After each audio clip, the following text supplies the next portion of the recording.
Oye, mira, so the Chronicle of Higher Education put out this article, 3 ways that anti-DEI efforts are changing how colleges operate. Let's talk about it. For those of you who have followed me for quite some time, you know that I'm not just a CEO and a founder. You know that I'm a social activist, and I have been for quite some time. So subjects like these matter very much to me.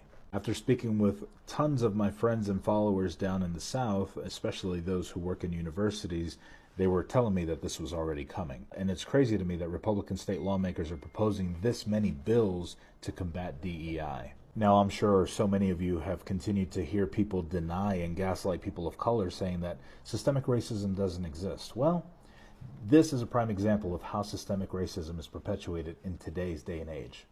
I ran this entire article and articles like these through my software, Justice AI. For those of you who don't know, I've created the first ethical AI to analyze, identify, and deconstruct white supremacy and social bias all across the board. And here's what it came up with.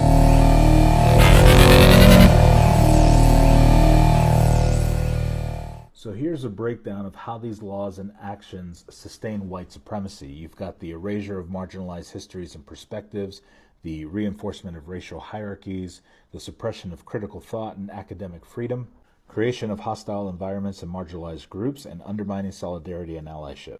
Now, I jotted down specific notes because I didn't really want to forget anything when I'm expressing how dangerous these laws really are and how they impact these universities.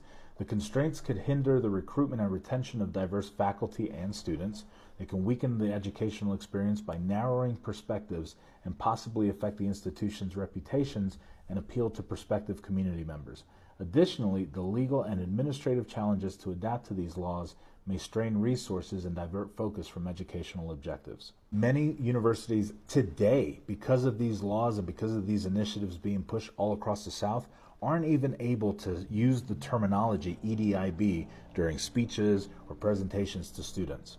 This is an active call. If you work within a university in the South and you feel like you are left vulnerable and you really don't have tools on how to navigate these things, give me a call and let's set up something so that I can show you how you can use my software, Justice AI, so that you can implement it into your processes, your systems in place within your university to preserve whatever you can, regardless of the laws that are going to be passed.